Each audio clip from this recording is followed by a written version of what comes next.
தமிழரசு கட்சிக்கு ஒரு எதிர்காலம் இருக்கா இன்னைக்கு அடுத்த தேர்தல்? தேசியம் பேசுகிறவர்கள் குழந்தைகள் அல்லது உறவினர்கள் எல்லாம் வெளிநாட்டில் இருக்கிறார்கள், அவர்களுக்கு பொருளாதார பிரச்சனை இல்லை. ஆனால் சாதாரண மக்களுக்கு நாளாந்த வாழ்க்கையை கொண்டு செல்ல வேண்டிய தேவை இருக்கிறது, அவர்களுக்கு பொருளாதார பிரச்சனை. தமிழரசு கட்சியாக இருந்தால் என்ன, இன்றைக்கு இருக்கும் ஐபிசி பாஸ்கரன் போன்றவர்களாக இருந்தால் என்ன, கிட்டத்தட்ட இவர்கள் விடுதலை புலிகளுடைய அழிவை விரும்பி ஏற்கனவே திட்டமிட்டு விரும்பித்தான் இருந்தவர். வடகிழக்கிலே வாழ்கின்ற மக்களுக்கு இந்த தமிழ் பாராளுமன்ற உறுப்பினர்கள் செய்தது என்ன பொருளாதார ரீதியாக? யுத்தத்தால அழிந்து போன ஒரு பூமியில ஹோட்டல் கட்ட வேண்டிய தேவை என்ன இருக்குது? கிட்டத்தட்ட ஒரு வடக்கு கிழக்கு மாகாணத்தை ஒரு அந்தப்புறமாக்குற ஒரு முயற்சியை தானே முன்னாள் தமிழ் தேசியம் கைக்கிறவை செய்யணும். தமிழ் மக்கள் வடகிழக்கிலே பொருளாதாரத்தில் பலமாக இருக்கும் பொழுது அரசியல் பிரச்சனைகளை பலமாக போராடலாம், அரசுடன் எதிர்த்து போராடலாம், அரசு தேவையை கேட்கலாம். இந்த காலத்துல நாங்கள் தமிழ் பிரதேசங்களை அபிவிருத்தி செய்ய தவறினால் தமிழ் பிரதேசங்கள் சூனிய பிரதேசமாக மாறுவதை தவிர்க்கலாம். அவர்களுடைய அழிவுக்கு காரணமாக வந்தவர்கள் அவர்கள் எல்லாம் அழிந்த பிறகு இங்கு அந்த மக்களிடம் சூறையாடி உழைத்த பணத்தை கொண்டு முதலீடு செய்து இப்பொழுது மற்றவர்களுக்கு ஒப்படைக்கிறார்கள். இது நியாயமா? தமிழக கோரிக்கை வந்ததே வாக்கு வங்கிக்காகத்தானே. 30 வருஷம் ஆயுத போராட்டம், 30 வருஷம் இந்த போராட்டம், 60 20 வருஷம் போராட்டத்தை நடத்தி ஒரு 300 பேரை கூட்டி லண்டன்ல கூட்டத்தை நடத்தலாம். வந்தால் அங்க ஊழலுக்கு எதிரான ஒரு நகர்வுகள் நடத்தப்படும் நினைக்கிறீங்க? நிச்சயமா இருக்கும். வணக்கம் நேயர்களே, இன்றைக்கு எமக்கு தேசம் திரைக்கு தேசம் நெட்டுக்கு புதிய நபராக இருந்தாலும் பிரித்தானியாவிலும் உலகெங்கும் வாழும் தமிழர்கள் மத்தியிலும் நன்கு அறியப்பட்ட ஊடகவியலாளர். பெரும்பாலும் எமது ஊடகங்கள் அனைத்துமே யாழ் மையத்தை கொண்டிருக்கின்ற பொழுது யாழ் மையத்துக்கு வெளியிலே ஒரு ஊடகத்தை கடந்த 4 தசாப்தங்களாக நடத்தி வருகின்றவர். அந்த வகையில் தமிழ் அரசியல் சூழலிலும் ஊடக பரப்பிலும் மிக முக்கியமானவர் ராம்ராஜ் அவர்களோடு நாங்கள் இணைந்து கொள்கிறோம். டிபிசி நிலையத்தின் இயக்குனர் ராம்ராஜ். வணக்கம் ராம். வணக்கம் தோழர் ஜெயவான் அவர்களே. நீண்ட நாள் நண்பரும், பல்வேறு டிபிசி நிர்வாகம், டிபிசி கலையகம் அல்லது வான்முரசு பத்திரிகை பல்வேறு காலகட்டங்களிலே சிரமப்பட்ட போதெல்லாம் தோள் கொடுத்து தோளோடு நின்று உங்களோடு உரையாடுவதில் மகிழ்ச்சி அடைகின்றோம். நன்றி ராம். நீங்கள் அண்மை காலமாக இந்த ஜனாதிபதி தேர்தல் தொடர்பாக இலங்கைக்கு பயணம் செய்திருக்கின்றீர்கள். ஜனாதிபதி ரணில் விக்ரமசிங்கவையும் சந்தித்திருந்தீர்கள். என்னதான் டீல் போட்டீர்கள் அவரோடு? உண்மையிலே நான் தாயகத்துக்கு அண்மையிலே சென்றிருந்தேன். ஒரு தனிப்பட்ட விஜயம் காரணமாக ஜனாதிபதி அவர்களையும் சந்திக்க வேண்டிய ஒரு சூழ்நிலை ஏற்பட்டது. பலமுறை ஜனாதிபதி அவர்களை நான் சந்தித்திருக்கின்றேன். பிரித்தானியாவிலும் சரி, இலங்கையிலும் சரி. ஜனாதிபதி மட்டுமல்ல, இன்னும் பல்வேறு தலைவர்களை சந்தித்தேன். ஆனால் இதுல என்ன பிரச்சனை, இப்பொழுது ஒரு தேர்தல் தொடர்பாக ஒரு முக்கியமான பிரச்சனை நடைபெறுகிறது, பிரச்சாரம் நடைபெறுகிறது. அந்த வகையில் ஜனாதிபதியின் பங்கு முக்கியமான பங்காக இருக்கின்றது என்பதை நாம் மறக்க முடியாது. அந்த வகையிலே அவருடைய சந்திப்பு இருந்தது. சந்திப்பிலே முக்கியமாக எங்களை பொறுத்த மட்டும் உங்களுக்கு தெரியும், கடந்த பல ஆண்டுகளாக இந்த 13வது திருத்த சட்டம் மாநசபை பற்றி அதிகமாக குரல் கொடுத்து வருகின்றோம். வடகிழக்கு பொறுத்த மட்டிலே, வடகிழக்கு இன்றைய சூழ்நிலையும் சரி, இன்னும் 10 வருடங்களுக்கு சரி, தமிழ் மக்களுக்கு தேவையான ஒரு நிர்வாக கட்டமைப்பு தேவை. அந்த நிர்வாக கட்டமைப்பை நாம் கொண்டு வருவதற்கு தேவையான விடய மாநசபை தேர்தல். அதனை ஒட்டித்தான் எங்களுடைய நடவடிக்கை எல்லாம் இருக்கின்றது. அதுதான் முக்கியமாக இருக்கு. அப்ப அது தொடர்பாக ஜனாதிபதி என்ன உறுதிமொழி ஏதாவது உங்களுக்கு அளித்திருக்கிறாரா? இல்ல, ஜனாதிபதி பல்வேறு உறுதிமொழிகளை பல்வேறு மத்தியிலும் கூறுவார். நாங்கள் மாநசபை பற்றி கேட்ட பொழுது நிச்சயமாக மாநசபை தேர்தல் நடத்தப்படும். ஆனால் எப்ப என்று அறுதிட்டு கூறவில்லை. வடகிழக்கு மக்களுக்கு ஒரு நிர்வாக அழகு தேவை என்பதை அவர் ஏற்றுக்கொண்டிருக்கின்றார். ஆனால் என்னை பொறுத்த மட்டில் நான் இன்னொரு விதமாக யோசிக்கின்றேன். ஜனாதிபதியுடன் அதாவது அடுத்த முறை தேர்தலுக்கு வென்றாலும் கூட அவருடைய வயது இல்லை, ஒரு அளவு கடந்துவிடும். ஐக்கிய தேசிய கட்சி முக்கியமாக இலங்கை இந்திய ஒப்பந்தத்தை கொண்டு வந்தது. அவருக்கு ஒரு கடமை இருக்கின்றது. இந்த ஒப்பந்தமான விடயங்கள், அதாவது குறைந்தபட்சம் இந்த மாநசபை தேர்தலை நடத்தி ஒரு நிர்வாகத்தை ஏற்படுத்தும். நீங்கள் அவரோடு கதைத்த பொழுது ஏற்கனவே அவருக்கு உங்களை முன்பும் அறிமுகமாக இருக்கிறீர்கள், பல தடவை லண்டன்லையும் சந்திச்சிருக்கிறீர்கள் நினைக்கிறேன். தேசிய அரசாங்கம் அமைக்கப்பட்ட போதும் சந்தித்திருப்பீர்கள். உங்களுக்கு ஏதாவது நம்பிக்கை ஏற்படுகின்றதா? பேராசிரியர் ஹூல் அவர்கள் கதைக்கின்ற போது சொன்னார், வேற யாரை நம்பினாலும் ரணிலை நம்ப முடியாதுன்னு பல தடவை ஏமாற்றி விட்டார். உங்களோட பார்வை என்ன? உண்மையிலே ஜெயவாளன், உங்களுக்கு இலங்கை அரசியலை நீங்கள் ஒரு அளவு கண்காணித்து வருகிறீர்கள், பார்த்து வருகிறீர்கள். இலங்கையை பொறுத்த மட்டில் ஒரு அதிகாரமிக்க சர்வதேச நாடுகள் ஏற்றுக்கொள்ளக்கூடிய, அதுவும் பக்கத்திலே இந்தியா பார்க்கின்ற ஒரு தலைவர் தேவை. அந்த தலைவரை பொறுத்த மட்டில் இப்பொழுது 3 தலைவர்கள் தேர்தலிலே போட்டியிடுவதாக 2 தலைவர்கள் போட்டியிடுவதாக கூறியிருக்கின்றார்கள். ஒன்று அனுராக் குமார் திசாநாயக்க, மற்றது சஜித் பிரேமதாசா. 3வதாக இப்பொழுது ஆட்சியில் இருக்கின்ற ஜனாதிபதி அவர்கள். இவர்கள் 3 பேரும் முன்னுக்கு வரும் பொழுது அதற்கு கூடுதலான ஒரு ஆதரவு சர்வதேச ரீதியிலும் சரி அல்லது வெளியிலும் சரி படித்தவர்கள் மத்தியிலும் சரி ரணில் அவர்களுக்கு இருக்கு என்பதை நாங்கள் தவிர்க்க முடியாது. நான் கூறிய இன்னொரு விடயம், ரணில் அவர்கள் எல்லா நாடையும் அனுசரித்து போக வேண்டிய ஒரு தேவையும் இருக்கு, அதை செய்யக்கூடியவர். இந்தியாவோட உறவு இலங்கையை பொறுத்த மட்டில் மிக முக்கியமான ஒன்றாக இருக்கின்றது. மீண்டும் பாரதிய ஜனதா கட்சி ஆட்சிக்கு வந்திருக்கின்றது. அங்கே அதிகாரத்துக்கு மீண்டும் ஜெயசங்கர் அவர்கள் வெளிவிவகார அமைச்சராக வந்திருக்கின்றார். IMF நிதியை பெற்றுக் கொள்வதற்கு கூடுதலாக கடமையாற்றிய திருமதி சீனிவாசன் அவர்கள் நிதியமைச்சராக வந்திருக்கின்றார்கள். இதெல்லாம் ஒரு சாதாரண விடயமாக இருந்தாலும் கூட ஒரு எதிர்காலத்திலே இலங்கை தமிழர் தொடர்பாக ஒரு சிறிய அழுத்தத்தை ஜனாதிபதிக்கு கொடுக்கும் பொழுது ஜனாதிபதி குறைந்தபட்சம் மாகாண சபை தேர்தலை நடத்துவதற்கு முற்படலாம், ஒரு அதிகாரத்தை கொண்டு வரதுக்கு முற்படலாம். இல்ல, நீங்க சொல்ற இந்த விஷயம் சர்வதேச நாடுகளை பொறுத்த வரைக்கும் ரணில் விக்ரமசிங்க மீது அவர்களுக்கு எப்பவுமே ஒரு நல்ல உறவு இருக்கின்றது. இந்த அரகலையா போராட்டம் முடிவுக்கு வந்து இவரை கொண்டு வந்ததிலையும் அது முக்கிய பங்காற்றி இருக்குது. இலங்கை மண்ணில ரணில் விக்ரமசிங்கவுடைய பலம் எவ்வாறு இருக்குது? ஏனென்றால் அனுரகுமார திசாநாயக்க தேர்தல் பிரச்சாரத்தை ஏற்கனவே ஆரம்பித்து விட்டார். இலங்கை, சுவிஸ், லண்டனுக்கும் வந்து பிரச்சாரம் நடந்து கொண்டிருக்கிறது. நாங்கள் இங்கு கதைத்துக் கொண்டிருக்கிற அதே நேரம் அதே போல சஜித்தும் ஓரளவு அந்த பிரச்சாரத்தை செய்யறோம். ஆனா ஜனாதிபதி விக்ரமசிங்க இன்னும் அந்த அந்த அந்த தேர்தல் நடக்குமா இல்லையா என்ற ஒரு முடிவுக்கு வர இல்லை என்ற மாதிரி தானே தெரியுது. இல்ல, நிச்சயமா நீங்க இலங்கை அரசியலை பார்த்தீர்கள் என்றால் ரணில் ஒரு பலவீனமான தலைவர் என்றாலும் கூட ஒரு அனுபவசாலியான அரசியல்வாதி என்பதை நாங்கள் மறக்கக்கூடாது. இன்றைக்கு பொதுஜன பெரமுனையில் பல பிரிவுகளாக பிரிக்கப்பட்டிருக்கின்றன. அது பல பிரிவுகள் ஜனாதிபதி அவர்களுக்கு பூர்ண ஆதரவை வழங்கி வருகின்றது. இன்னொரு புறம் பார்த்தீர்கள் ஜனாதிபதி ஐக்கிய தேசிய கட்சி பலவீனமாக இருந்தாலும் கூட ஓரளவு பாமர மக்கள், நான் வடகிழக்கு தெற்கு மாதிரி எல்லாம் செல்லும் பொழுது இந்த நாட்டை பெரிய ஒரு பொருளாதார பின்னடைவிலிருந்து கொண்டு வந்ததற்கான தலைமை தகுதியும் ரணில் அவர்களுக்கே இருந்தது என்கின்ற விடயத்தை சாதாரண மக்கள் மத்தியிலிருந்து கேட்கக்கூடிய இருக்கின்றது. இன்று நீங்கள் கூறியது போன்று JVP ஓரளவு மக்கள் மத்தியிலே செல்வாக்கார்ந்து பிரச்சாரத்தை மேற்கொண்டிருந்தாலும் கூட ஜனாதிபதி அவர்கள் பல இடங்களிலே கூறியிருக்கின்ற ஒருவரும் பிரச்சாரத்தை துவங்கவில்லை. அதெல்லாம் மக்கள் அள்ளுப்பட்டு அங்கு செல்கிறார்கள். எல்லா கட்சியும் பிரச்சாரங்களை துவங்கும் போது பல்வேறு மக்களும் வேறு வேறு இடங்களுக்கு சொல்வார்கள். உதாரணத்துக்கு கண்டியிலே கூட்டம் நடக்கின்ற கூட்டத்தை பார்ப்பதற்கு எல்லோரும் செல்வார்கள். அதன் அர்த்தம் அது வாக்கு வங்கி அல்லது வாக்கை கொண்டு வந்தவங்க இல்லை. அது மாதிரி 3 கூட்டங்கள் நடக்கும் பொழுது அந்த மக்கள் 3 இடங்களுக்கு பிரிந்து செல்வார்கள். அப்பொழுது அவர்கள் இது தெரியப்படும். அதனால் JVP முதலே ஆரம்பிக்கப்பட்டது. JVP-யை பொறுத்த மட்டில் ஒரு அளவு இந்த முறை ஒரு பெரிய போட்டியை கொடுக்க அளவுக்கு இருக்கும். ஆனால் ஜனாதிபதி அளவுக்கு வெற்றி பெறுமா என்பது சந்தேகம் தான். ஏன்னால் அவர்கள் கடந்த தேர்தலிலே பெற்றுக்கொண்ட வாக்கு 3%. அது 51% கொண்டு வருவது என்பது. ஆனால் பாராளுமன்ற தேர்தல் வந்தால் நிச்சயமாக ஒரு பலத்தை காட்டக்கூடிய வாய்ப்பு இருக்கு. ஒரு பலமான எதிர்க்கட்சியா வரக்கூடிய சக்தியும் இருக்கு. அது உண்மையிலே நாட்டை பொறுத்த மட்டில் ஒரு நல்ல வழிக்கு கொண்டு வருவதற்கு வாய்ப்பாக இருக்கும். எது எவ்வாறு இருந்தாலும் ஒரு கூட்டு அரசாங்கம் வருவது தவிர்க்க முடியாதான். அப்ப உங்களை பொறுத்தவரைக்கும் ஜனாதிபதி தேர்தல் என்று வந்தால் ஜனாதிபதி ரணில் விக்ரமசிங்க தான் பெரும்பாலும் ஒரு முடிந்த முடிவாக இருக்கும் நினைக்கிறீங்க? முடிந்த முடிவாக தனிப்பட்ட கருத்து ஓரளவு அவர் அதிகாரமிக்கவராக ஒரு பாராளுமன்றத்தில், அதாவது மிக ராஜதந்திரமாக நகரக்கூடியவர். அதாவது இப்பொழுது பல்வேறு வதந்திகள் உலாவுகின்றது என்றால் எல்லா வகையிலையும் சஜித் தனிக்கும் ரணில் அவர்களுக்கு ஒரு பேச்சுவார்த்தை நடைபெறுகிறது. அந்த பேச்சுவார்த்தை சிலவுல வெற்றிகரமாக வந்தால் அவர் முதன்மை வேட்பாளர் பொது வேட்பாளராக வருவார். அப்படி அந்த வெற்றிகரமாக வராத சூழ்நிலையில் சஜித் அணியிலிருந்து ஒரு அணியினரை பிரித்தெடுக்கக்கூடிய சக்தி ரணில் அவர்களுக்கு இருக்கின்றது. நிச்சயமாக நடக்கும். அது ஒரு பெரிய பாதிப்பை சஜித் அணிக்கு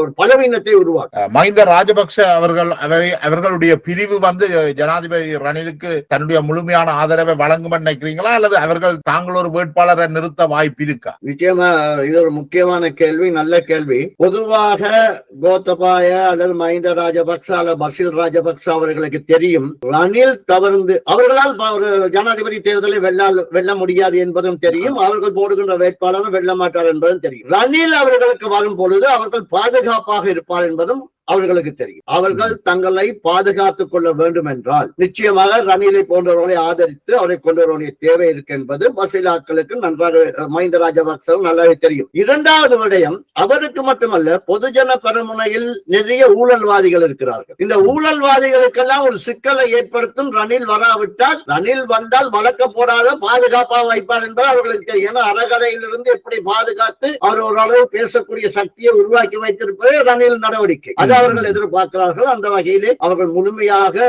சரியோ பிழைக்கு அப்பால் ரணிலுக்கு ஆதரவளிக்க வேண்டிய தேவை அவர்களுக்கு. அப்படி என்றால் ராம், இப்ப உள்ள சிக்கல் என்னென்றால், இப்ப ரணில் வந்தாலும் இதுவரைக்கும் என்ன ஆட்சி முறை அல்லது என்ன ஊழல்கள் என்ன நடந்ததோ அதுதானே தொடர்ந்து அடுத்த 5 ஆண்டுகளுக்கும் தொடரப்போகுது. அதுல ஏதாவது மாற்றம் வருமா? இலங்கை போன்ற நாட்டில் ஊழலற்ற ஒரு ஆட்சியை நடத்துவது என்பது மிக சிரமம். அப்படி என்றால் ஜேவிபி போன்றவர்கள் வர வேண்டும், அது மிக கடினமானது. ஆனால் இனி வரும் தேர்தலிலே பல ஊழல்வாதிகள் நிராகரிக்கக்கூடிய நிலைமை மக்கள் மத்தியிலே ஏற்பட்டிருக்கின்றது. நீங்க சொல்றத பாக்கைக்குள்ளேயும் ஜேவிபி வந்தால் அங்க ஊழலுக்கு எதிரான ஒரு நகர்வுகள் நடத்தப்படும் நினைக்கிறீங்க? நிச்சயமாக இருக்கும். ஜேவிபியை பொறுத்த மட்டில் ஜேவிபி அனுராகுமார திசாநாயக் அவர்கள் கூறுவது போன்று அவர்கள் ரோயல் காலேஜிலே படித்துவிட்டு அல்லது ஒரு குடும்ப ஆட்சியை கொண்டு வர வேண்டும் என்ற அரசியலை அவர்களுடன் செய்ததில்லை. அவர்கள் சாதாரண மக்கள் மத்தியிலிருந்து சாதாரண வாழ்வுதரத்தை அறிந்து புரிந்து புரட்சிகரமான அரசியலுக்கு வந்தவர்கள். அதனால அவர்களோட நிறைய மாற்றம் இருக்கும். அவர்களுக்கு குடும்ப நிர்வாகம், கிராம நிர்வாகம் அவர்களுக்கு தெரியும். ஏனியவர்களை பார்த்தீர்கள் என்றால் ரோயல் காலேஜை படித்து சர்வதேச மட்டத்தில் படித்து அரசியலுக்கு வந்தவர்கள். அவர்கள் மிக இலகுவாக அந்த ஊழலுக்குள் சென்று விடுவார்கள். அவர்களுடைய உல்லாச வாழ்க்கை, உல்லாச பயணம். ஆனால் இவர்களை பொறுத்த மட்டும் ஜேவிபியில தெரிவு செய்ய பாராளுமன்ற நடவடிக்கைகளை பொறுத்த மட்டில் பாராளுமன்ற உறுப்பினர்கள் சர்வசாதாரணமாகத்தான் அவர்கள் செயல்பட முயற்சி செய்வார்கள். அது முழுமையாக இல்லாவற்றையும் ஒரு 60-70% அந்த நடவடிக்கையை நாங்கள் பார்க்கலாம். அவருடைய அரசியல் வரலாறை நாங்கள் பின்னணியை கொண்ட இதை நான் மட்டும் சொல்லவில்லை. சம்பிக்க ரணவிக்க கூட பல போட்டிகளிலே சிங்கள போட்டிகளில் சொல்லியிருக்கின்றார். ஜேவிபியை பொறுத்த மட்டில் ஒரு நிர்வாகத்தை கட்டமைக்கக்கூடிய மக்கள் மத்தியிலே கிராம மத்தியிலே கொண்டு வரக்கூடிய சூழ்நிலை இருக்கின்ற கூறியிருக்கின்றார். அதை ஏற்றுக்கொள்கிறது. ஊழல் முற்றாக அற்று போய்விடாது. ஊழல் ஒரு அளவு இருக்கும் என்று நீங்கள் பார்த்தீர்கள். இப்பொழுது நடந்த இந்த அரசாங்கத்திலே அந்த விசா விஷயம் அதிலே பெரிய ஊழல் நடந்தது. கிரிக்கெட் போர்டிலே பெரிய ஊழல் நடந்திருக்கிறது. இப்போ ஜனாதிபதியாக இருக்கிற இந்த ஆட்சியில் எனவே ஊழல் அங்கங்கு இருக்கத்தான் செய்யும். ஆனால் ஜேவிபி போன்றவர்கள் பலமாக வரும் பொழுது அது குறைவாக வாய்ப்பு இருக்கு. இப்ப பாத்தீங்கன்னா சிங்கள மக்கள் மத்தியில இவ்வாறான விவாதங்கள், ஒரு ஜனநாயக தன்மை விவாதங்கள் எல்லாம் நடக்குது. ஆனா தமிழ் தரப்புகள்ல இதை காண முடியாம இருக்குது. இந்த தமிழ் தரப்புகள், தமிழ் அரசியல் தலைமைகள் எவ்வித மாற்றத்தையும் எடுக்கிற மாதிரி தெரியல. பொது வேட்பாளர் நிறுத்துறதாக சொல்லி இருக்கிறோம். இப்ப அனந்தி சசிதரனை பொது வேட்பாளராக நிறுத்துறத பற்றி அவர் தன்னை முன்வைத்திருக்கிறார்.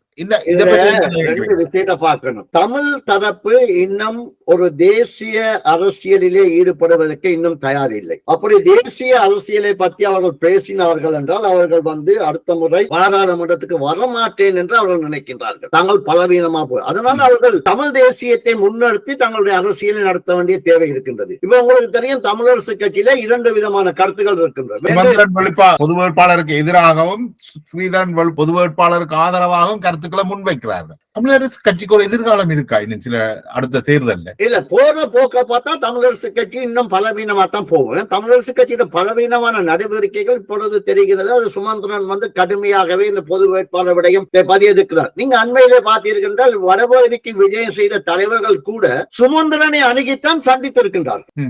அதை தவிர அங்க வேற எந்த ஒரு பாராளுமன்ற உறுப்பினரும் அங்கு செல்லவும் இல்லை, சந்திக்கவும் இல்லை. அப்ப சுமந்திரன் ஒரு தனி போக்கா இருந்தாலும் கூட கட்சியிலே முடிவெடுக்கக்கூடிய சகல வல்லமையுடன் இருக்கின்றாரா என்ற கேள்வி எடுப்பது தவிர்க்க முடியாதாக இருக்கின்றது. பெரிய ஜனநாயகம் பேசுவது போன்று மாவே சொல்லுகிறார். அவர்களுடைய தனிப்பட்ட கருத்து கட்சியை பொறுத்த மட்டும் முக்கியமான விடயத்தை தனிப்பட்ட கருத்து என்று தவிர்த்து செல்ல முடியாது. அதை கட்டுப்படுத்த வேண்டிய தேவை அவர்களுக்கு இருக்கு. அது முடியாமல் தான் இருக்கின்றது. மற்ற இன்னொரு விடயத்தை பாத்தீங்கன்னா அனந்தி சசிதரன், சிவாஜிலிங்கம் போன்றவர்கள் பொது வேட்பாளர் எந்த அடிப்படையில வைத்து முன்னெடுத்த போகிறார்கள். தேர்தல் கேட்பது அவர்களுடைய உரிமை. அதை நாங்கள் யாரும் இல்லை என்று சொல்லவில்லை. பொது வேட்பாளர் கேட்கலாம். இதால தமிழ் மக்களுக்கு ஏற்பட போகும் நன்மை என்ன? 2009 ஆண்டுக்கு பிறகு 2024 ஆண்டு மட்டும் 15 வருட காலம் வடகிழக்கிலே வாழ்கின்ற மக்களுக்கு இந்த தமிழ் பாராளுமன்ற உறுப்பினர்கள் செய்தது என்ன பொருளாதார ரீதியாக அது அவர்கள் பட்டியலிட்டு காட்டட்டும். இல்ல, அது ஒரு முக்கிய பிரச்சனை என்னென்றால் இவர்கள் இந்த அரசியல் ரீதியாக அரசியல் உரிமைகளை வென்றெடுக்கல, பொருளாதார ரீதியாகவும் எந்த ஒரு பொருளாதார அபிவிருத்தியையும் வென்றெடுக்கவும் இல்லை. அதால வடக்கு கிழக்குல இருந்து மக்கள் தொடர்ந்து வெளியேறி கொண்டிருக்கிறார்கள், நாட்டை விட்டே வெளியேறுகிறார்கள். இந்த நிலை தொடருமாக இருந்தால் இவர்கள் வைக்கிற தமிழ் தேசியம் எங்க போகும்? இல்ல, தமிழ் தேசியம் கேள்விக்குறியாகத்தான் போகும். நீங்க அண்மையில பாத்தீங்கன்னா தமிழ் தேசியத்துல பேசக்கூடியவர்கள் யார்? எல்லாம் தேர்தலிலே போற்று, தேர்தலிலே தோல்வி அடைந்து, தேர்தலிலே இனம் காண முடியாதவர்கள் தான் தமிழ் தேசியத்தை பத்தி பேசுகிறார்கள். மற்றது இந்த தமிழ் தேசியத்தை பத்தி பேசுகிறவர்கள் எதிர்காலத்திலே ஒரு அளவு அரசியல் குழு முயற்சிக்கிறார்கள். அதை வைத்து ஒரு பாராளுமன்ற உறுப்பினராக எடுத்து பார்க்கிறார்கள். இதுதான் தொடர்ந்து நடக்க போது. ஆனால் மக்கள் மக்கள் அந்த நிலையில் இல்லை. ஏன்னா நீங்க கடந்த பாராளுமன்ற தேர்தலை பார்த்தீர்கள் என்றால் தமிழ் தேசியம் என்று கூறி வாக்கு கேட்டவர்களை விட தேசிய கட்சிகளிலே சேர்ந்து வாக்கெடுத்தவர்களுடைய வாக்குகள் அதிகம். வடகிழக்கை அங்கஜன், வியாழந்தன், சிவனேஸ்வரன், சந்திரகாந்தன் போன்றவர்களுடைய வாக்குகளை நீங்கள் பார்க்கும் பொழுது, அங்கஜன் ராமநாதன் போக்கும் பொழுது தமிழ் தேசியத்தை விட கூடுதலான வாக்கு தேசிய கட்சிகளுக்கு விழுந்திருக்கின்றது. அது இந்த முறையும் சாத்தியமானது என்றால் மக்கள் தங்களுடைய தேவைகளை பார்க்கிறார்கள். ஒரு வீட்டிலே 5 பேர் இருந்தால் அவருக்கு ஒரு வேலை கிடைக்குதான்னு பார்க்கிறார்கள். அது வேலை முக்கியமாக இருக்கிறது. தமிழ் தேசியம் பேசுகிறவர்கள் குழந்தைகள் அல்லது உறவினர்கள் எல்லாம் வெளிநாட்டில் இருக்கிறார்கள், அவர்களுக்கு பொருளாதார பிரச்சனை இல்லை. ஆனால் சாதாரண மக்களுக்கு நாளாந்த வாழ்க்கையை கொண்டு செல்ல வேண்டிய தேவை இருக்கின்றது, அவர்களுக்கு பொருளாதார பிரச்சனை இல்லை. நான் என்னை பொறுத்த மட்டில் நாளாந்தம் அந்த மக்கள் தங்களுடைய வாழ்க்கையை கொண்டு செல்வதற்கான வழி என்பதை இவர்கள் உடனடியாக காட்ட வேண்டும். அதன் ஊடாகத்தான் எங்களுடைய அரசியல் பிரச்சனை முன்னெடுக்க வேண்டிய ஒழிய தமிழ் மக்கள் வடகிழக்கிலே பொருளாதாரத்தில் பலமாக இருக்கும் பொழுது அரசியல் பிரச்சனைகளை பலமாக போராடலாம், அரசுடன் எதிர்த்து போராடலாம், அரசுக்கு தேவையை கேட்கலாம். நிச்சயமாக அது ஒரு முக்கிய புள்ளி. என்னென்றால் நாங்கள் பொருளாதார ரீதியாக, கல்வி ரீதியாகவும் பொருளாதார ரீதியாகவும் வளர்ந்தோம் என்று சொன்னால் நாங்கள் எங்கள் அதிகாரத்தை கொஞ்சம் இலகுவாகவே தக்க வைக்க முடியும். அதுக்கான கட்டமைப்புகளை தமிழ் தலைமைகள் செய்ய இல்லை. புலம்பெயர்ந்த தலைமைகளோட புலம்பெயர்ந்த தமிழர்களும் இதுகளை கட்டமைக்கிறதுல பெரிய நாட்டம் கொள்றதாக தெரியல. இல்ல, புலம்பெயர்ந்த தமிழர்கள் பெரிய தாக்கம் கொள்ளுவதை விட அவர்கள் தனிப்பட்ட முறையிலே தங்களால முடிந்த முதலீடுகளை செய்வதும் பொருளாதாரங்களை வளப்படுத்த இருக்கிறார்கள். பாராளுமன்ற உறுப்பினராக அல்லது தமிழ் கட்சி உறுப்பினராக தெரிவு செய்யப்பட வேண்டிய கடமை என்ன? புலம்பெயர்ந்த மக்களுடைய ஒன்றாக செயற்பட்டு அவர்களுடைய அபிலாசைகளை பூர்த்தி செய்யக்கூடிய வகையிலே ஒரு வேலை திட்டத்தை முன்னெடுக்க வேண்டிய ஒரு கடமை அவர்களுக்கு இருக்கின்றது. அது எந்த பாராளுமன்ற உறுப்பினரிடம் இருக்கின்றது? எந்த பாராளுமன்ற உறுப்பினர்கள் இங்க நிதியை சேகரித்து தமிழ் தேசியத்தை பேச பார்க்கிறார்களை ஒழிய இந்த மக்களுக்கான தேவையை கொண்டு செல்வதற்கான அவர்களுக்கு நாளாந்த தேவை என்ன? அவர்கள் ஒரு முதலீடு செய்யும் பொழுது அந்த முதலீடுகள் இருக்கின்ற இடையூறுகள் என்ன? அதை எவ்வாறு அந்த முதலீடுகளை முதலீடு செய்து அதற்கான மீள் வருமானத்தை பெற்றுக் கொள்வதற்கு வாய்ப்பு என்ன இருக்கின்றதை பார்க்கலாம். இங்கே நட சில ஊடக வியாபாரிகள் அங்கு கூட முதலீட்டு போட்டு அவர்கள் அரசியல் கட்சியை தங்கள் கட்டுப்பாட்டுக்குள் வைக்கலாம் நினைக்கிறார்கள். அது நடக்குது. ஒரு சில கட்சிகளுக்கு பணத்தை கொடுக்கிறது, கொடுத்த போது தாங்கள் சொல்றதான் செய்ய வேணுங்கிறது, சொல்றது இவர் தமிழ் தேசியத்துக்கு எதிரானவர், இவர் தமிழ் தேசியத்தை விட்டு கலைக்கணும்னு சொல்றது. இதெல்லாம் ஒரு நாகரிகமான விடயம். அரசாங்கத்தோட சேர்ந்து இயங்குகின்ற ஊடகங்களே தான் அதையும் செய்யுது. சுமந்திரன் மிக தெளிவாக கூறினார். இலங்கையிலே வடகிழக்கிலே தமிழ் மக்கள் ஒரு நிதியினை ஒரு முதலீடை செய்யும் பொழுது, பெரிய அளவில் நிதியிடம் செய்யும் பொழுது அது அங்கு உள்ள புலனாய்வுத்துறை கண்காணிப்புகளை வைத்திருக்கும். அந்த புலனாய்வு துறை ஊடாகத்தான் அவர்களுடைய வேலை திட்டங்களை செய்யக்கூடியதா இருக்கும். அந்த வேலை திட்டத்தை செய்யக்கூட அரசாங்கோட தேவை என்னையோ அதை பயன்படுத்தக்கூடியதா இருக்கும். எனவே அரசாங்கம் எப்பயும் தமிழ் மக்களையும் புலம்பெயர்ந்த மக்களையும் இந்த ஊடகத்தை பிடிக்க பார்த்துக்கான ஒரு சூழலை உருவாக்கி கொண்டே இருக்கும். இதுக்குள் அவர்கள் அகப்பட்டுக் கொள்வது. ஆனா வெளியே பேசுவது இவர் தமிழ் தேசியத்துக்கு எதிரானவர், அவர் யார் தமிழ் தேசியத்துக்கு எதிராளி முடிவு பண்றதுக்கு அவருக்கு என்னன்னு தெரியும். ஐபிசி பாஸ்கரன் ரீச்சா ஹோட்டலை எக்கட்சியில் கட்டுறதுக்கு சொன்னால் அது அரசாங்கத்தின் உடன்பாடு இல்லாமல் புலனாய்வு துறையின் ஈடுபாடு இல்லாமல் நடந்திருக்க முடியாது என்று சொல்றீங்க. ஜெயபாலன், உங்களுக்கு நன்றாக தெரியும், நீங்களும் நீண்ட காலம் பிரித்தானியாவில் வசித்து வருகிறேன், நானும் வசித்து வருகிறேன். இந்த போராட்ட காலங்களிலே இவர்கள் எங்க இருந்தார் என்றே தெரியாது. மாவீர காலங்களிலே கொண்டு பெருந்தொகையான பணத்தை கொடுப்பது தங்களுடைய வியாபார நோக்கத்துக்காக, தங்களுடைய தொழில்முறை நோக்கத்துக்காக, மக்களை அணுகிக் கொள்வதற்காக பெருந்தொகையான பணத்தை கொடுப்பது. நடைபெற்ற கொலைகள், மனித உரிமை மீறல்கள் எல்லாமே ஒரு விதத்தையும் பாராமல் இருந்தவர்கள். அன்று அவர்கள் அதை கண்டித்திருந்தார்கள் என்றால் இன்று விடுதலை புலிகளை மௌனித்திருக்க வேண்டிய நிலைமைக்கு வந்திருக்காது. ஒரு அரசியல் தீர்வை நோக்கி இவர்கள் நகர்த்தி இருக்கலாம், இவர்கள் சென்றிருக்கலாம், இவர்கள் அழுத்தத்தை கொடுத்திருக்கலாம். அன்றெல்லாம் அவர்கள் பார்த்து கொண்டிருந்து அவர்களுடைய அழிவுக்கு காரணமாக வந்தவர்கள் அவர்கள் எல்லாம் அழிந்த பிறகு இங்கு அந்த மக்களிடம் சூறையாடி உழைத்த பணத்தை கொண்டு முதலீடு செய்து இப்பொழுது மற்றவர்களுக்கு ஒப்படைக்கிறார்கள். இது நியாயமா? இல்ல, இதுதான் நடக்குது. தமிழரசு கட்சியாக இருந்தால் என்ன, இன்றைக்கு ஐபிசி பாஸ்கரன் போன்றவர்களாக இருந்தால் என்ன, கிட்டத்தட்ட இவர்கள் விடுதலை புலிகளுடைய அழிவை விரும்பி ஏற்கனவே திட்டமிட்டு விரும்பித்தான் இருந்தவர்கள். நீங்க சொல்ற அந்த விஷயம் மிக உண்மையான. இன்றைக்கு அந்த அழிந்த புலிகளுடைய சாம்பல்ல இருந்து அவர்கள் அரசியல் செய்ய பார்க்கிறார்களா? நிச்சயம் அதான். இல்லாட்டி கடந்த காலங்களிலே ஐபிசி இங்க நடைபெற்ற எல்லா கொலைகளுக்கும் உங்களுக்கு தெரியும், டிவிசி தாக்கப்பட்ட பொழுது அல்லது வான்முரசு பத்திரிகை எரிக்கப்பட்ட பொழுது தமிழ்ச்செல்வன் அவர்கள் மன்னிப்பு கேட்டு எங்களுடன் நாங்கள் உண்ணாவிரதம் இருக்க பொழுது தமிழ்ச்செல்வன் வெளிப்படையாக நேரடியாக தொலைபேசி எடுத்து அவர்களுக்கு மன்னிப்பு கேட்டு அடுத்த நிமிடம் 3 பக்கத்திலே நாங்கள் துரோகவாணிகள் என்று கூறியதே இதே ஐபிசி 10 முறை ஒளிபரப்பு செய்தது. இது போன்ற விடயங்கள் பலவற்றை நடந்திருக்கிறது. ஆனால் இவர்களுக்கு மக்கள் தொடர்பாக எந்த ஒரு சிந்தனையும் இருக்கவில்லை, மக்கள் தொடர்பாக ஒரு பார்வை இருக்கவில்லை. மக்கள் தொடர்பாக அந்த சிந்தனை இருந்திருந்தால் இன்றாவது குரல் கொடுக்கலாம். நாங்கள் புலம்பெயர்ந்த நாட்டிலே என்ன செய்தோம்? எங்களோட குழந்தைகள் எல்லாம் நல்லா படித்தார்கள். இன்னைக்கு 180% குழந்தைகள் பட்டதாரியாக இருக்கிறார்கள். அவர்கள் ஒரு பெரிய பொருளாதாரத்தை கட்டியெழுப்பக்கூடியவர்களாக இருக்கிறார்கள். இந்த நிலையை அவர்கள் சிந்திக்கவில்லை தான். இன்றைக்கும் அங்க கொண்டே ஏன் ஹோட்டல் கட்டிய ஒரு யுத்தத்தால அழிந்து போன ஒரு பூமியில ஹோட்டல் கட்ட வேண்டிய தேவை என்ன இருக்குது? இன்னைக்கு கிட்டத்தட்ட ஒரு வடக்கு கிழக்கு மாகாணத்தை ஒரு அந்தப்புறமாக்குற ஒரு முயற்சியை தானே முன்னாள் தமிழ் தேசியம் கைக்கிறவை செய்யணும். உதாரணத்துக்கு நீங்கள் இன்னொரு விடயத்தை நாங்கள் தொட்டு சொல்வது பொருத்தமா இருக்கு. புலம்பெயர்ந்த நாட்டிலே எத்தனையோ ஆலயங்கள் இருக்கின்றது. நான் அண்மையிலே கேள்விப்பட்டேன், லண்டனிலே ஒரு ஆலயம் ஒரு அனுமதியை பெறுவதற்கு, அதாவது இந்த பரவக்காவடி என்று முதுகிலே முள்ளுக்கு தேர்வது, மற்றது இந்த தீச்சட்டி ஏற்றுவதற்கு, அங்கவசம் செய்வதற்கு இவர்கள் 55,000 பவுண்ட்ஸ் செலவழித்திருக்கிறார்கள் அனுமதியை பெறுவதற்கு. சிறந்த சட்ட ஆலோசகருடன் அனுமதியை பெறுவதற்கு இவர்கள் செலவழித்த பணம் 55,000 ரூபாய். இவை தேவையா? இதையே நாங்கள் அங்கோண்டு ஒரு கல்வி அமைப்பு செலவழிக்காத. அதுவும் இல்லாமல் ஒரு முதியோர் மண்டபம் கட்டியிருக்கிறார்கள். 5 மில்லியன் ரூபாய் முதியோர் மண்டபத்துக்கு செலவு. இல்ல, இதுகளை நீங்கள் ஒரு அளவு இதுகளெல்லாம் தேவை. ஒரு அளவு கட்டுப்படுத்தி இதில் ஒரு பங்கை அந்த எங்களுடைய மக்கள் மத்தியிலே இருக்கின்ற கல்வி சிறாருக்கு செலவழிக்க சொல்லித்தானே கட்டுறதுல எந்த தவறுமான. ஆனா இவ்வளவு முதலீட்டோட அது செய்யப்படணுமா என்ற ஒரு தேவை இருக்கு, கேள்வி இருக்கு. அதான் பிரச்சனை. மட்டுமில்ல, உலகம் முழுக்க, ஐரோப்பா முழுக்க ஆலயங்களுக்கு, எல்லா ஆலயங்களுக்கும் எக்கச்சக்கமான பணங்கள் இருக்கின்றது. அந்த ட்ரஸ்டி அதில் ஒரு தொகுதியை நீங்க சொல்ற இவ்வளவு பணத்தை அவர்களுடைய கொள்கையில் 1/3 பங்கை இலங்கைக்கு அனுப்ப வேண்டும் என்பது. ஆனா இந்த இவ்வளவு பெருந்தொகையில நீங்கள் முதியோர் இல்லத்தை கட்டினா பிறகு எப்படி இலங்கையில உள்ள பாதிக்கப்பட்ட மக்களுக்கு நீங்கள் உதவி செய்ய முடியும்? இது இங்க உள்ள ஆலயங்கள் இது சம்பந்தமா மீள் பரிசீலனை செய்யணும். அது அடுத்துதான் நாங்கள் இந்த இந்திய விஷயத்துக்கு எடுத்தால் நீங்கள் பிரதிநிதித்துவப்படுத்துகின்ற ENDLF அமைப்பு இந்தியாவோடும் இந்திய உளவு நிறுவனத்தோடும் மிக நெருக்கமான உறவை கொண்டு இப்ப அண்மை காலமாக விடுதலை புலிகளுடைய ஒரு தரப்பினர் இந்தியா தமிழீழம் எடுத்து தரும் என்ற கோஷத்தோட டெல்லிக்கும் பிரித்தானியாவுக்கும் பயணம் செய்து கொண்டிருக்கிறார்கள். இது எப்படி பாக்குறீங்க நீங்க? அதுல இன்னொரு விஷயமும் தெரியுமா? போனவர் சிலர் அங்கிருந்து திருப்பி நாடு கடத்தப்பட்டு இருக்கிறார்கள். அவர்கள் அங்கு இருந்து நாடு கடத்தப்பட்டார்களா? அவர்கள் அனுமதிக்கவில்லை அங்கு செல்வதற்கு.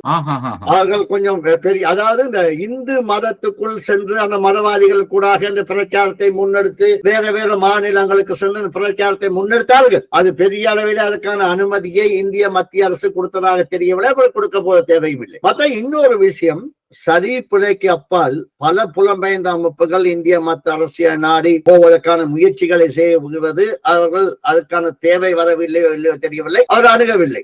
இந்திய அரசோட இந்திய அதிகாரிகள், இந்திய அரசு தேவனாத்தான் முயற்சி செய்வார்கள். அவர்கள் முழுமையாக தமிழ் பாராளுமன்ற உறுப்பினர்களுக்குள்ளால் ஏதாவது செய்ய முடியுமா தான் முயற்சிக்கிறார்கள் என மக்களால் தெரிவு செய்யப்படுகின்றது. ஆனா அவர்கள் அங்க பலவீனம் என்பது அவர்களுக்கு தெரியும். உங்களுக்கு தெரியும், கடைசியாக ஜெயசங்கர் அவர்கள் சென்று எல்லாத்தையும் ஒன்றாக சேர்ந்து சந்தித்து கடைசியா சொன்னது 13ஆம் திருத்த சட்டத்துக்கு மேல இந்தியா போக முடியாது, அதுதான் தேவை, அதான் செய்யுங்க. ஏன்னா இந்தியாவுக்கு குளோபல் பொலிட்டிக்ஸை பொறுத்த மட்டும் ஒரு பக்கம் சைனாவோட பிரச்சனை இருக்கு, இன்னொரு பக்கம் பாகிஸ்தான் பிரச்சனை இருக்கு. இப்ப ரெண்டுக்கும் இடையில இந்தியா இலங்கையை அணுக வேண்டிய தேவை இருக்கு. அப்ப இந்தியா இலங்கையை பாய்ச்சிக் கொள்ள வேண்டிய தேவையை தவிர்த்துக் கொள்ளும். அப்ப இந்தியா என்ன செய்யும்? சிங்கள மக்கள் மத்தியிலே ஒரு இன பிரிவினை ஏற்படுத்துவதற்கான எந்த சந்தர்ப்பத்தன்மை விடாது. அதாவது இந்தியாவுக்கு எதிரான சிங்கள மக்கள் மத்தியில் வரக்கூடாது, சிங்கள மக்கள் மத்தியில் ஒரு எழுச்சி வரக்கூடாது என்பதை இந்தியா கவனமாயிருக்கும். இந்தியா அதை செய்யுது. இந்தியா பௌத்த பிக்குகளுக்கு நிதியை கொடுக்குது. வடகிழக்குல தவிர தெற்கில உள்ள சிங்கள இளைஞர்களுக்கு பல்கலைகளுக்கான அனுமதியை கொடுக்குது. பல்வேறு அபிவிருத்திகளில் ஈடுபடுகிறது.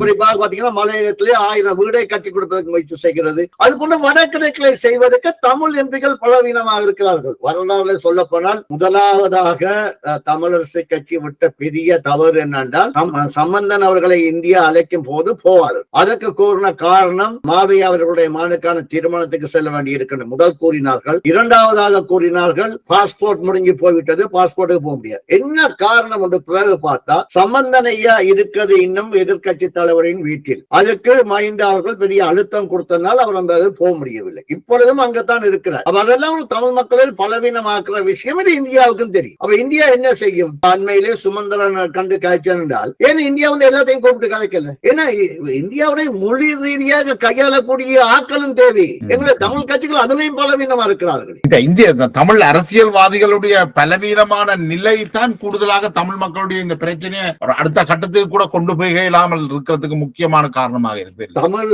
மக்களுடைய பிரச்சனை அடுத்த கட்டத்துக்கு கொண்டு போற அளவுக்கு தமிழ் மக்கள் மத்தியில பிரதிநிதிகள் இல்லை. இப்பொழுது பாரதிய ஜனதா கட்சி ஆட்சிக்கு வந்தவுடனே பிரதமர் அவர்களுக்கு தமிழரசு கட்சியின் தெரிவு செய்யப்பட்ட தலைவர் என்கின்ற ரீதியில் ஸ்ரீதரன் அவர்கள் ஒரு செய்தி அனுப்பினார். என்ன அனுப்பினார்? சமஷ்டிக்கு அரணாக இருக்கணும்னு அனுப்பினார். இந்தியா அடிக்கடி வந்து சொல்ல போது இவர் என்ன சொல்லியிருக்கணும்?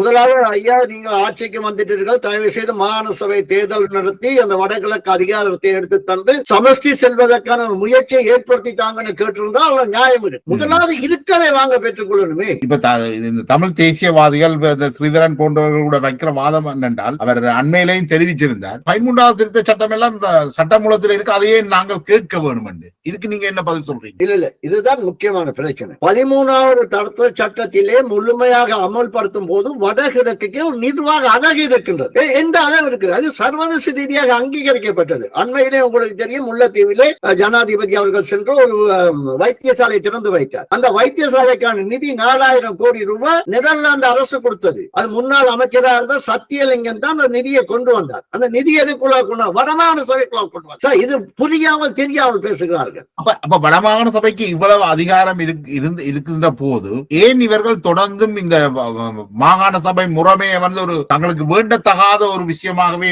ஆரம்ப காலத்திலிருந்தே புள்ளி கூறி வந்த விடயத்தை இவராது புலமைந்த மக்கள் என்ன பத்திரிகை வாசி அரசியல் நடத்துறது, அதை போய் உள்ள பார்க்கறே இல்லை. இப்ப நீங்க தமிழ்நாட்டு அன்றைக்கு தமிழ்நாடு தேவையில்லைன்னு சொல்லியிருந்தா தமிழ்நாட்டு முன்னேறி இருக்காது. இன்றைக்கு இந்தியாவிலே முதன்மை மாநிலமா தமிழ்நாடு மாநிலம் இருக்கின்றது. இந்த மாகாண சபையை முறையை ஒழுங்காக அனுபவிக்க தோங்கினால் இன்றைக்கு வடகிழக்கிலே ஒரு முழுமையான மாநிலமாக மாறக்கூடிய வாய்ப்பு இருக்கின்றது. பொருளாதார ரீதியிலே எங்கேயோ நிற்பார்கள். நாங்கள் இன்றைக்கு கப்பல் வருகிறது, விமானம் வருகிறது, யாழ்ப்பாணம் சென்று பாருங்கள், எல்லா வீட்டையும் ரூம் கட்டி வைத்திருக்கிறார்கள். அது வகையில வருமான தேவைகளுக்கு ஏற்படுத்துகிறது. பல்வேறு பொருட்கள் இந்தியாவிலிருந்து நேரடியாக வருகிறது, பல்வேறு கலைஞர்கள் வருகிறார்கள். இது எதை காட்டுகின்றது? இதுக்கான அனுமதி. இப்ப நாங்கள் இங்க வந்து கொண்டு எல்லாம் வேணாம்னு சொல்லலாம். அங்க இருக்கின்ற மக்கள் நிலைமை நாங்கள் யோசித்து பார்க்கலாம். இல்ல, நான் நினைக்கிறேன் இது ஒரு முக்கியமான புள்ளி என்னென்றால், நாங்கள் முதல்ல எங்களுக்கு கிடைச்ச ஒவ்வொரு படியையும் ஒவ்வொன்றாக எடுத்து வைக்க வேண்டும் என்று நினைக்கிறேன்.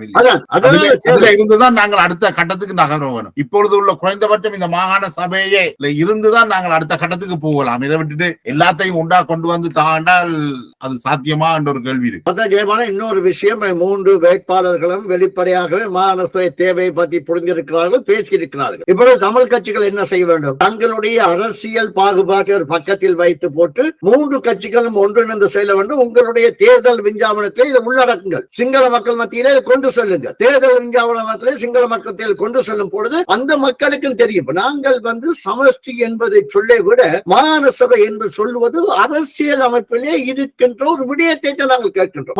அது வடகிழக்கு மாகாணத்துக்கு மட்டுமல்ல, இலங்கையிலே இருக்கின்ற 9 மாகாணங்களுக்குமான ஒரு மாகாண சபை தான் நாம் கேட்கின்றோம். அந்த மாகாண சபையூடாக பல தலைவர்கள் வந்திருக்கிறார்கள். எனவே இந்த மாகாண சபை என்பது ஒரு நிர்வாக அளவுக்கான அமைப்பு என்பதை தமிழ் மக்கள், குறிப்பாக புலம்பெயர்ந்த மக்கள் இன்னும் புரிஞ்சு கொள்ளவில்லை. வடகிழக்கில் உள்ள மக்கள், நீங்கள் இன்னொரு விடயத்தை பாருங்கள். இப்பொழுது தமிழ் தேசியத்தை பற்றி பேசுகிறார்கள். இலங்கையில இருக்கின்ற 35 வயது இளைஞர்கிட்ட நீங்கள் போய் தமிழ் தேசியம் என்னன்னு கேளுங்க, அப்படியே சாமா இருக்கான்னு கேட்பேன். அவர்கள் சிந்தனை எல்லாம் வெளிநாட்டுக்கு போறது எப்படி, வெளிநாட்டு போய் எப்படி வாழலாம் தான் இருக்காங்களே ஒழிய அங்க இதை பத்தி யோசிக்கிறதுக்கான சந்தர்ப்பமே இல்லை. நீண்ட காலத்துல நாங்கள் தமிழ் பிரதேசங்களை அபிவிருத்தி செய்ய தவறினால் தமிழ் பிரதேசங்கள் சூனிய பிரதேசமாக மாறுவதை தவிர்க்கலாம். எங்களுக்கான ஒரு சாதகமானது நிலை நீங்கள் கூறுவது போல பயன்படுத்தாவிட்டால் வடகிழக்கு வர நிதி எல்லாம் அவர்கள் வேறு இடங்களுக்கு செலவழித்து அதை அபிவிருத்தி செய்து விடுவார்கள். இந்த சந்தர்ப்பத்திலே இந்தியாவை அணுகலாம். என்னென்ன தேவையோ இந்தியா நிச்சயமாக செய்யும். அது இலங்கை அரசாங்கம் மறுக்க முடியாது.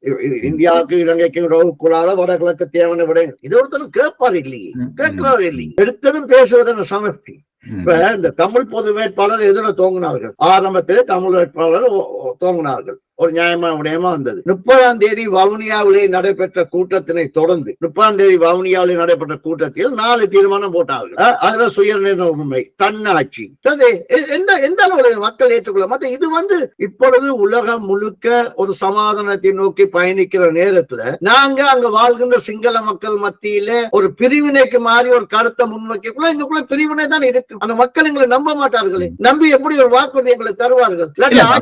எப்படி ஒரு விடயத்தை மக்களுக்கு சுயநிர்ணய உரிமை வேண்டுமென்றால் முதல்ல நாங்கள் இருக்கிற உரிமைகளை பெற்றுக்கொண்டு அதன் தொடர்ச்சியாகத்தான் அதுக்கு அடுத்தடுத்த படிகளுக்கு போகலாமே ஒழிய எடுத்தோடனே நாங்கள் அதுல ஈடுபடுறது எங்களை மிக பலவீனமாக மாற்றும் என்றதுதான் உண்மை. இது அதுதான், அதாவது இவர்கள் தங்களுடைய வாக்குகளை பாதுகாத்துக் கொள்ள வேண்டும் என்பதற்காகத்தான் அந்த நடவடிக்கைகள். தமிழில கோரிக்கை வந்ததே வாக்கு வங்கிக்காகத்தானே. அது 72ஆம் ஆண்டு அது ஒரு சூழ்நிலை வேறு இருந்தது, அது ஒரு வாக்கு வங்கிக்கு வந்திருந்தாலும் கூட அந்த கோரிக்கை அந்த இருந்தது. அது தந்தை செல்வாக்கு தமிழில சரிவராது என்பதற்காக தானே சமஷ்டியை கையில வச்சுக்கொண்டேன். அண்ணன் அமிர்தலிங்கம் மாவட்ட சபை ஏற்றுக்கொள்வதற்கு இருந்தார் தானே. என்ன காரணம் என்றால் இந்த நடவடிக்கையில நீங்கள் அப்போது கூறியது போன்று இருக்கின்ற விடயங்களை எடுத்துக்கொண்டு அடுத்த கட்ட நகருக்கு போகுது. சரி, மாகாண சபை நிர்வாகம் ஒழுங்கா போகும்போது நாங்கள் சமஷ்டியை பத்தி பேசுவோம், அதுக்கான ஆதரவை தேடுவது. அது நாங்கள் நிர்வாகத்தை எங்களுக்கு நிர்வாகமே நடத்த தெரியாது. இந்த 5 வருஷம் மாகாண சபை என்ன மாதிரி இருந்தது தெரியும். அதுக்குள்ள நாங்க சமஷ்டியை கேட்டு நாட்டை பிரிச்சு தாங்கன்னு கேட்கிறோம். எங்களுக்கு ஒரு நிர்வாகத்தை ஒழுங்கா கட்டமைக்க முடியல. எங்களுக்கு இருக்கின்ற நிர்வாக அதிகாரிகளை நாங்கள் வைத்துக் கொள்ள முடியவில்லை, புதிய அதிகாரிகளை தெரிவு செய்ய முடியவில்லை. எந்த கட்சியில 2ஆம் கட்ட தலைவர்கள் உருவாக்கி இருக்காங்க சொல்லுங்க பாப்போம். எந்த கட்சி, ஏதாவது ஒரு கட்சி எடுத்து பாருங்க, எந்த கட்சியில 2ஆம் கட்ட தலைவர்கள் உருப்படியாக தலைவர்களே இல்ல. 2ஆம் கட்ட தலைவர்கள் தலைமைத்துவம் இல்லை என்ற நிலைமையில தானே மக்கள் விடுதலை முன்னணி ஜேபி எடுத்துக்கிட்டீங்கன்னா ஒரு கட்டமைப்பு இருக்கு, ஒரு இளைஞர் கூட்டம் உங்களுக்கு பின்னுக்கு இருக்கு. இப்ப நீங்க லண்டன்லயே 3000 பேர் கூடி இருக்காங்கன்னு சொன்னால் சர்வசாதாரண விடயம் இல்லை. நடக்கிற கூட்டத்துல 3000க்கு மேல அந்த மண்டபம் ஃபுல்லா நிறைஞ்சிருக்கு. கனடாவில பல ஆயிரக்கணக்கான நிறைஞ்சிருக்காங்க. அப்ப இப்படி ஒரு கூட்டத்துல ஒரு தமிழ் கட்சி லண்டன்ல நடத்த முடியும்? 200 பேரை கூட்ட முடியாத சூழ்நிலை தான் இருக்குது. 30 வருஷம் ஆயுத போராட்டம், 30 வருஷம் இந்த போராட்டம், 60-70 வருஷம் போராட்டத்தை நடத்தி ஒரு 300 பேரை கூட்டி லண்டன்ல கூட்டத்தை நடத்த இல்லாம இருக்கு. அப்படிதான் அவ்வளவு பலவீனம் தானே. நாங்க யாராவது கட்சி எங்களுக்கு சவால் விடும் என்றால் தமிழரசு கட்சி 500 பேர் சூதி கூட்டம் நடத்த முடியுமா? முடியாது. அந்த சூழ்நிலை இல்லை. ஏன்னா அரசியல் பலவீனம், அரசியல் தெளிவு இல்லை. தெளிவாக்குறதுக்கும் அந்த பாராளுமன்ற உறுப்பினர் இல்லை, அவர்களுக்கே தெளிவு இல்லை. இந்த பாராளுமன்ற உறுப்பினரோட வரலாறு எடுத்து பாத்தீங்கன்னா இவங்க எல்லாம் அடிப்பட்டு போராட்டத்திலிருந்து வந்தாக்கள் இல்லையே, ஒருத்தர் 2 பேரை தவிர மற்ற விடுதலை புலிகளால கொண்டு வரப்பட்ட போராளிகள் தானே, உறுப்பினர்கள் தானே. அவர்களுக்கு எப்படி இந்த போராட்டத்தில் உண்மை தன்மை புரியும்? மக்களுடைய கஷ்டம் எப்படி தெரியும்? இல்ல சாணக்கியனு தெரியுமா? இல்லாட்டி வியாழந்தனுக்கு தெரியுமா? இப்ப இந்த ஜனாதிபதி தேர்தல் விஷயத்துக்கே நாங்கள் இந்த உரையாடல் நின்று கொண்டு போகிறது. இப்பொழுது இந்த தேர்தலை பற்றி ரணில் விக்ரமசிங்க அறிவிப்பார் நினைக்கிறீங்க? இப்ப நேற்று அவருடைய அமைச்சரான அரின் பெர்னாண்டோ அவர்கள் காலிலே நடைபெற்ற கூட்டம் அக்டோபர் 5ஆம் தேதி ஜனாதிபதி தேர்தல் என்று கூறியிருக்கின்றார். ஆனால் ஜனாதிபதி முழுமையாக முயற்சி செய்வார் இந்த தேர்தலை ஒத்தி வைப்பதற்கு. இன்னும் 1 வருட காலம் ஒத்தி வைப்பதற்கான ஒரு சிறு இடம் ஒன்று இந்த இதுல அரசியலமைப்பு சட்டத்திலே இருக்கின்றது என்று எல்லாம் கூறுகிறார்கள். அது அயம்பதி விக்ரம கூட அண்மையிலே கூறியிருக்கின்றார். ஜெயமதி விக்ரமரட்னம் கூறியிருக்கின்றார் 6 வருஷத்துக்கு அந்த ஜனாதிபதி தேர்தலை வைத்திருக்கலாம் என்ற சூழ்நிலை இருக்கின்றது. அப்படி அதுக்கான முயற்சியை செய்வார். அப்படி இல்ல சஜித் அணியினருக்கும் ரணில் அணியினருக்கும் ஒரு ஐக்கியம் ஏற்பட்டால் நிச்சயமா ஜனாதிபதி உடனடியாக அக்டோபர் மாதம் தேர்தலை வைப்பதற்கான முயற்சி இருக்கும். இப்ப உள்ள சூழல் அவருக்கு சாதகமா இல்லைன்றதுதான் உண்மை. முழுமையான ஒரு நம்பிக்கையான ஒரு சாதகம் இல்லைன்னு நினைக்கிறேன் இல்லையா? இல்ல, அவருக்கு ஒரு 50-50 தோற்றுருவோமோ என்கிற ஒரு சந்தேகம் எப்பயுமே இருக்குன்னு முழுமையான. இப்ப நாங்க ஜனாதிபதி கூட இன்னும் ஒரு ஆண்டுக்கு சில வேளைகளை பிற்போடப்படலாம். பிற்போடப்பட்டால் அதுக்கான வாய்ப்பு அவருக்கு இன்னும் பலவீனமாக. இலங்கையை பொறுத்த மட்டில் இலங்கையிலே இருக்கின்ற அரசியல்வாதிகளில் மிகவும் இந்த அரசியல் அமைப்பை கரைத்து குடித்தவர் என்ற வகையிலே ரணில் அவர்களுக்கு நிறைய அனுபவம் இருக்கு. அவர்கள் சட்டத்தரணியும் கூட, அனுபவம் வாய்ந்த அரசியல்வாதியும் கூட. வாக்கு வாங்கிய வெல்றதுன்றது அவருக்கு மிக சிக்கலான விஷயமா தான் இருக்கு. அதை செய்ய முயற்சிப்பார். ஆனா இது என்ன சிக்கல் பிரித்தானியா எடுத்துக் கொண்டிருந்தால் பிரதமர் ரிஷி சுனாக் திடீரென்றுதான் தேர்தலை அறிவிச்சார். அவர் அறிவித்து அந்த தேர்தலுக்கு பிற்பாடு பிரான்சில் தேர்தல் அறிவிக்கப்பட்டது. அவரும் சில வாரங்களுக்குள்ளேயே தான் தேர்தல். என்னால் அவர்களுக்கு இந்த பிரச்சனையை நீண்ட காலம் இழுத்தடித்தால் தாங்கள் தோற்று விடுவோம், தங்களுடைய நிலைமை இன்னும் மோசமாகும் என்ற அபிப்பிராயம் இருக்குன்னு நினைக்கிறேன் இல்லையா? ஆனா அதுக்கு இன்னொரு விடயத்தை சொல்றேன். நல்லாட்சி அரசாங்கம் 45 நாள்ல தானே பொது வேட்பாளர் கொண்டு வந்தாங்க. மைத்திரிபால சிறிசேனாவை 45 நாட்கள்ல தான் அறிமுகப்படுத்தினார். அதே மாதிரி கோத்தபய ராஜபக்சேவும் அதுபோல்தான் செய்தார்கள். திடீர்னு அறிமுகப்படுத்தினார். அது ஒரு இலங்கையின் அரசியல் கலாச்சாரம் மாதிரி வந்துட்டு அதைத்தான் ரணிலும் பின்பற்றுறாரா தெரியல. எல்லா பக்கமும் பலவீனம் ஆக்கக்கூடியவர்களை பலவீனமாக்கி தங்கள் வேட்பாளராக வரலாம் என்று யோசிக்கிறேன். பொது வேட்பாளர் வருவார். ஐக்கிய தேசிய கட்சிக்குள் வேட்பாளர் வர முடியாது, பொது வேட்பாளர் தான் வருவார். ஆனால் பொதுஜன பெருமுனையில் நான் அப்போது கூறிய போன்று பெரும்பான்மையர்கள் ஜனாதிபதி ஆதரிக்கிறார் என்றால் வேற யாரும் வந்தால் தங்களுக்கு ஒரு சிக்கல் இருக்கின்றது என்ற விடயத்துக்காக ஆதரிக்கிறார். நிச்சயமா தமிழ் கட்சியும் ஜனாதிபதி ஆதரிச்சே தீரும், ஆதரிக்கும். நிச்சயமா தமிழ் கட்சி எல்லா பாராளுமன்ற உறுப்பினர்களுக்கும் ஜனாதிபதியுடன் தனிப்பட்ட முறையில் நேரடியாக தொடர்பு எல்லாத்துக்கும் தெரியும். தெரியும். அண்மையிலே 3 பாராளுமன்ற உறுப்பினர்களுக்கு பெருந்தொகையா நிதி வழங்கப்பட்டது. பொது வேட்பாளருக்கு பேசிக் கொண்டிருக்காரு. கடைசி கட்டத்துல அதை பயன்படுத்திக் கொள்வார். சித்தார்த்தன், செல்வம் அடைக்கலநாதன், மற்றதான் ஸ்ரீதரனுக்கு வழங்கப்பட்டது. ஆளுங்கட்சியில ஒருத்தரும் கொடுக்க இல்ல. அங்கஜனுக்கோ அமைச்சருக்கோ அமைச்சர் தக்ஷம் கொடுக்க இல்ல. உங்களதான் கொடுத்தது. நக்கினார் நாகலந்தார். எல்லாத்துக்கும் தெரியுமே. நிர்மலன் சால்ஸ் எல்லாம் எந்த நாளும் ஜனாதிபதி மாளிகையில் தான் இருப்பாராம். அது என்ன பிரச்சனை என்றால் ஒரு பாராளுமன்றத்தில் இருக்கக்கூடிய ஜனாதிபதியை பேசுவது தப்பில்லை, ஜனாதிபதி சந்திப்பது தப்பில்லை, ஜனாதிபதி தப்பில்லை. ஆனால் மக்களுக்கு வெளிப்படுத்த வேண்டும் நாங்கள் என்ன செய்கிறோம், நாங்கள் என்ன பேசுகின்றோம், எதை பேசுகின்றோம். எல்லாத்தையுமே மூடி மறைச்சி கடைசியா செய்வதில்லை. இப்ப சுமந்திரன் கூறியது போன்று பொது வேட்பாளர் தொடர்பாக நீங்கள் உரையாட தயாருன்னா வாங்க பேசுவோம். அது பிரச்சனை இல்லை. அன்னைக்கு ஸ்ரீகாந்தா முன்வைச்ச காரணங்கள் மாறி அவரோட நீண்ட அனுபவமான சட்டத்தரணி, அவர் நீண்ட கால விடுதலை போராட்டம் இருந்து வர அவர் நியாயமான விஷயங்களை முன்வைக்கிறார். அது மாதிரி இவர்களையும் போய் பேச வேண்டியது ஏன் பேச இல்லை? இவர்கள் வாதத்தை முன்வைக்கத்தான் வேண்டும். இதே மாதிரி தான் அனுராகுமார் திசாநாயக்காவுக்கும் சஜித் அவர்களுக்கும் விவாதத்துக்கு அழைத்தார்கள். கடைசியா சஜித் அவர்கள் போகவில்லை. அது அவருடைய பலவீனத்தை காட்டுகிறது. அரிய பிள்ளைக்கு அங்கால் ஒரு விவாதத்துக்கு அழைத்தால் போக வேண்டிய தேவை இருக்குத்தானே, போத்தானே வேண்டும். போனா தானே அந்த மக்களுக்கு மத்தியிலே அவர்கள் சொல்லுவது எது சரி என்று தெரியும். நன்றி ராம். நீண்ட ஒரு உரையாடல். இந்த ஜனாதிபதி தேர்தல் மற்றும் இலங்கை அரசியல் பற்றி மேலும் வரும் காலங்களில் தொடர்ந்து பேசுவோம். காலம் வர வரை இன்னும் கூட விடயங்களை நடந்து கொள்ளலாம். அந்த வகையில ஜெயபாலன், உங்களுடைய தேசம் திரைக்கு நன்றியும் வாழ்த்துக்களும். உங்களுடைய நிகழ்ச்சிகள் முன்னேறும் வெற்றி வாடி செல்ல எங்களுடைய வாழ்த்துக்கள். நன்றி. நன்றி ராம்.